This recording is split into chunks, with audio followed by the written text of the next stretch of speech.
Hello, everybody, and welcome to another meditation with me, Claire B. Today, we are going to explore the brain. Since we were doing a lot of brain training and preparation for meditation, I figured this would be the best exercise for today, or for any day, whenever you decide to listen or meant to hear this.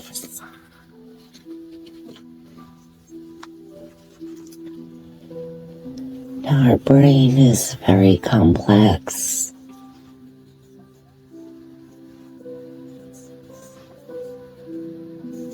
And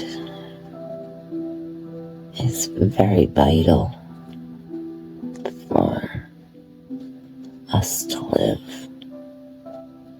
Beings that our brain tells our eyes to blink and our lungs to breathe in air.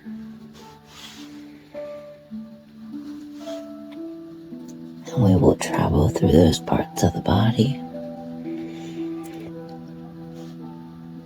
through the parts of the brain,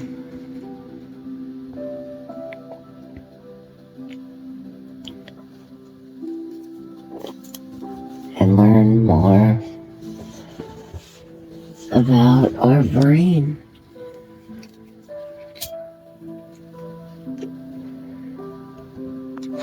It's better to know more, so that way we can better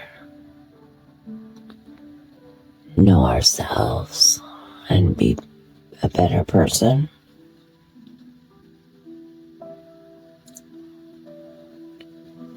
And in turn, we could be a better friend, a better lover or partner,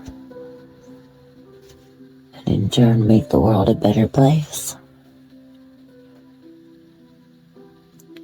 But in order to do that, we must know ourselves. And knowing our brain is a major part of that. Just like we know when our body is sick, we have to know when our brain is not feeling well. And when our brain is not feeling well, it sends chemicals to the body and it makes it sick. So if our actions and what we do and what we say to our brain can make us sick, then what we say to our brain can make it better. So that's the good thing, that any negative trauma or any fears or repressed traumas or stresses that we have can be altered.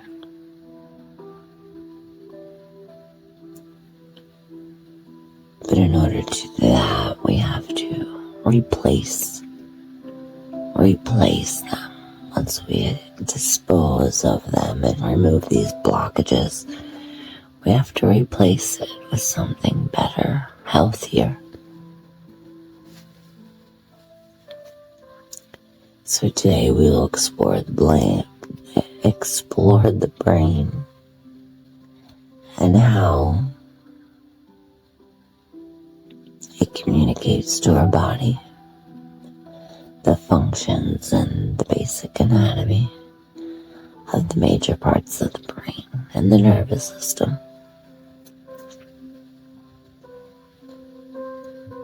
But first, I like to shake out some energy from the day, from the years, from the life in general. Stretch your arms up high above your head to release all the negativity It stores under your armpits.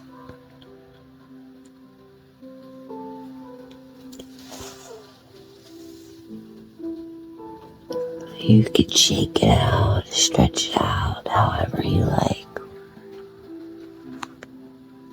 Clear your minds. And know that we have nothing to fear, nothing to worry about.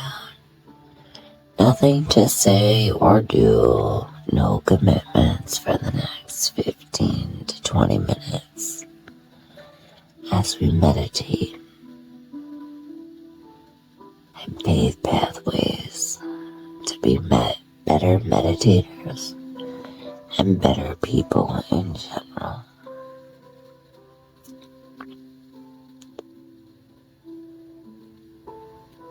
So let's start by getting into a comfortable position. Whether you sit down or lay down is all up to you. Whatever's more comfortable for you. And let's get ready to explore the brain.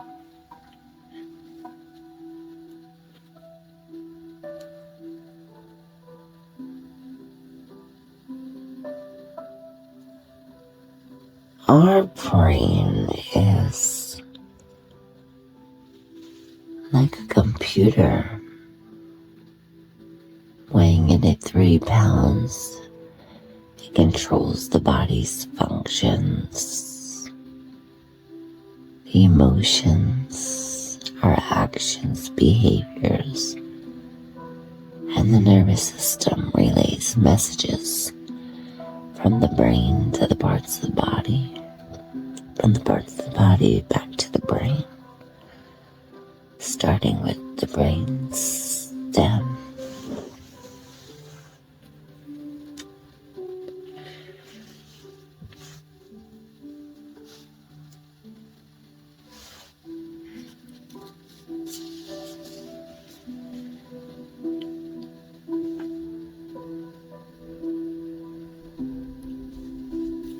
Now we can go out through the spinal cord, which is a bundle of nerves, tissues. That's about 1.5 foot long and about 1/2 inch thick. And it goes all the way up from our bodies to the lower part of your brain. All the way up from the spine, through the entire body. The brain and the nervous system is protected by the skull, just as you are safe, loved, and protected now.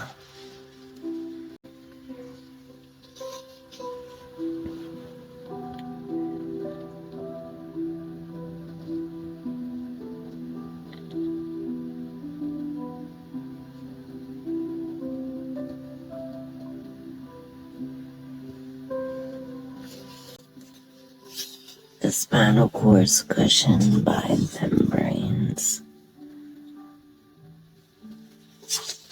and it protects the nervous system. There are 3 main parts of the brain. We will start with the forebrain, being the largest, most complex part of our brain, which contains the cerebrum,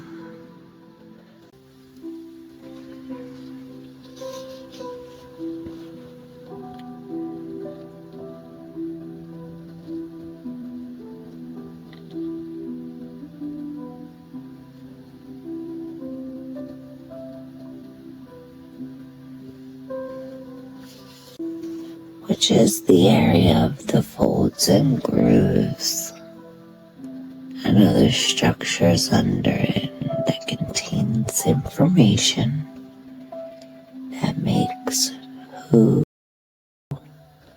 you are. your intelligence, your memory, your personality, your emotions, your speech.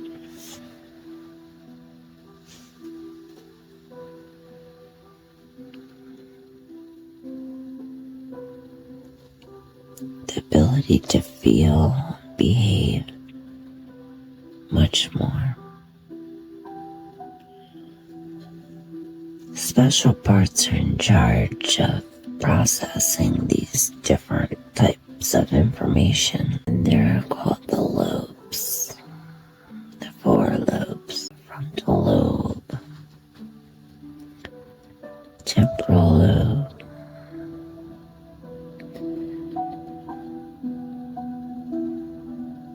and in here is the cerebrum. The cerebrum is where the right half of the brain and the left hemisphere are connected.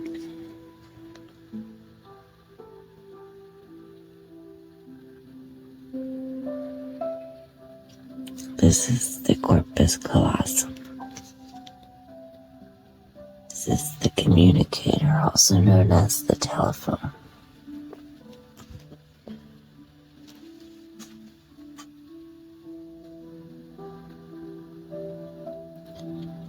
The cortex is a layer of the cerebrum.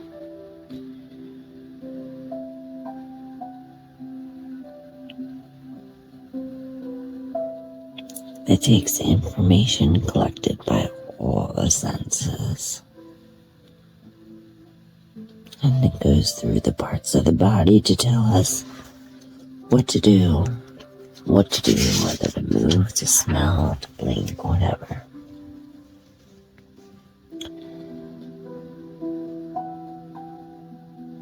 Another part of the forebrain, known as the THP, contains the thalamus, the hypothalamus, and the pituitary gland.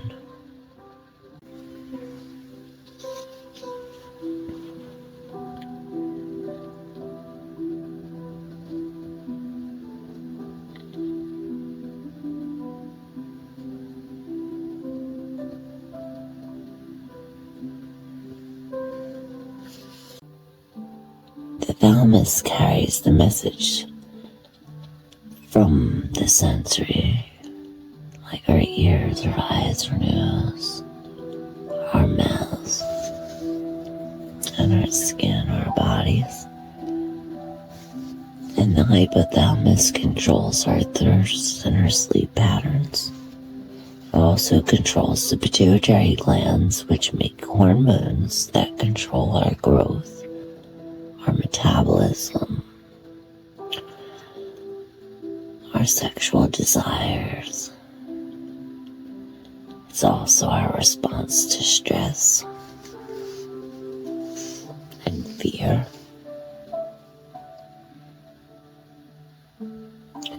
From there we can go to the midbrain, which is under the middle of the forebrain, and is also known as the master coordinator for all the messages going in and out of the body. Going in and out of the brain through the spinal cord. And then we have the hindbrain, which is the cerebellum, pons, and medulla. This sits under the back of the cerebrum and consists of the cerebellum, which is the little brain, because it looks like a smaller version of the cerebrum, and that is responsible for our balance, our movements, our coordination, and such. And right under there is the pons and the medulla, along with the midbrain, also known as the brainstem. It takes in and sends out and coordinates all the brain's messages and controls many of the brain's automatic functions like breathing, swallowing, digestion, things that your brain don't have to think about.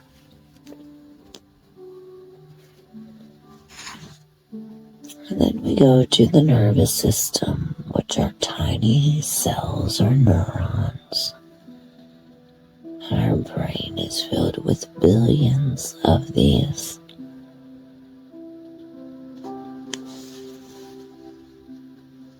They all have their own special job.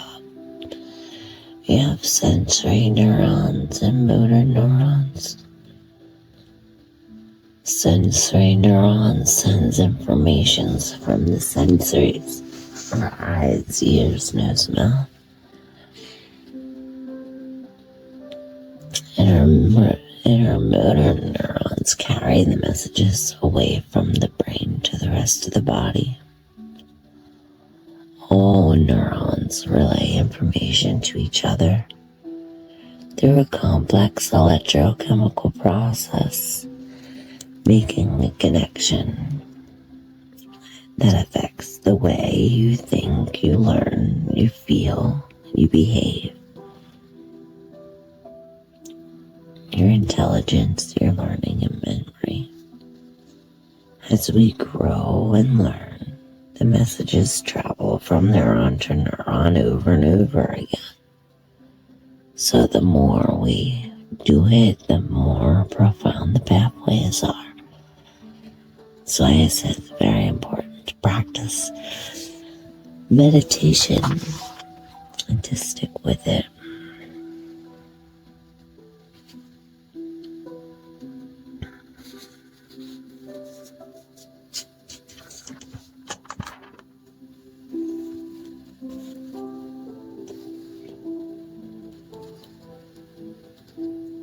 The memory is a complex function of the brain as well. Everything that we've done, we've seen, we learned is processed here in the cortex. And if you sense the information is important enough to remain permanently, it's passed inward to the other regions of the brain, like the hippocampus and the amygdala. During this travels, pathways are created that serve as the brains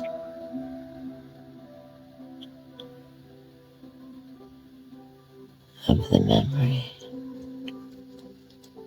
There's also the movement, which is parts of the cerebrum that move different parts of the body. Like the left brain controls the right side and the right brain controls the right side.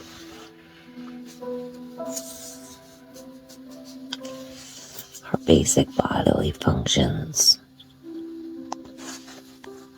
are controlled by the peripheral nervous system, which is also the autonomic nervous system.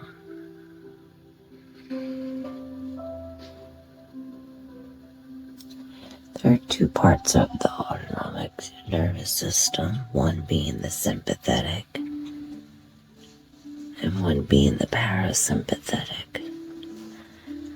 The parasympathetic prepares our body for rest and digestion, and we're using more parasympathetic nervous system right now versus sympathetic nervous system.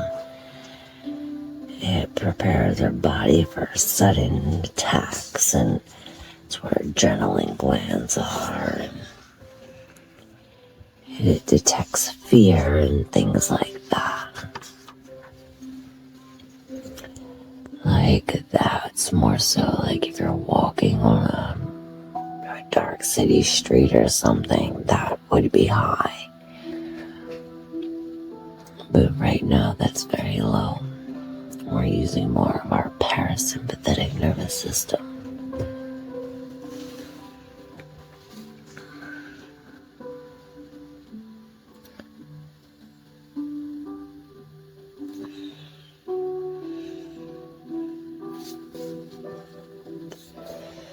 amygdala is responsible for managing the processing of information between the prefrontal and the temporal hypothalamus by detecting the threat on an unconscious level and regulating the balance. And the psychological response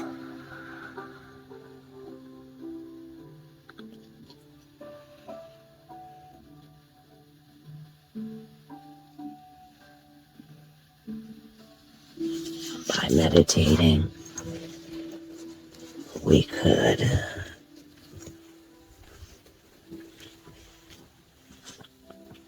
create a lower stress. It could lower our blood pressure, lower our stress, lower our fear. It could also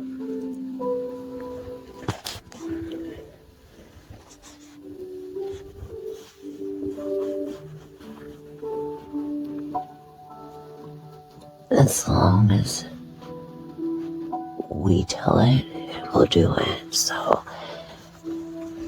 it could also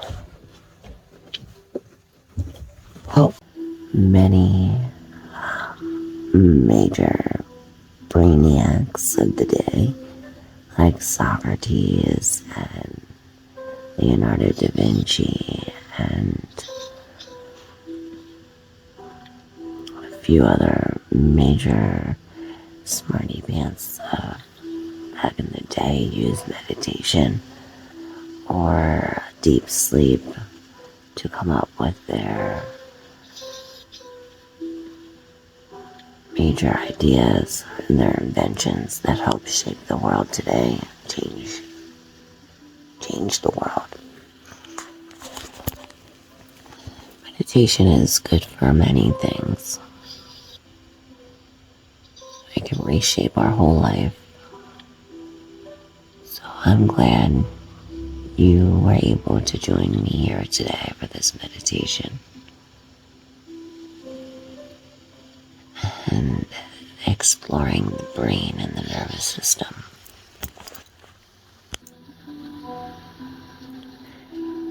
We will travel beyond the body and go deeper in the mind.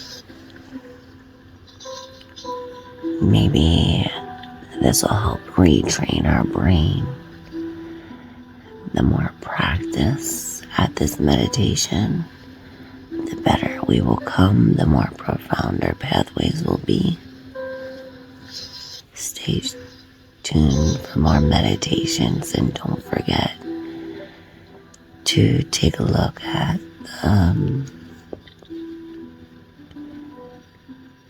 the blockages reading if you're having difficulties meditating or concentrating. Not only will this help us concentrate here in the now in our meditation, but throughout the day, this will also help us concentrate, lower stress levels, and to be better humans. And that is the goal. So come back for more midnight meditations with me, Claire V. And take a look at that. Removing the blockages.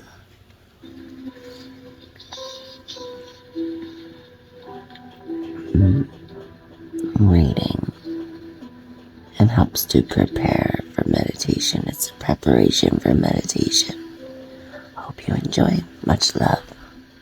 Don't forget to subscribe.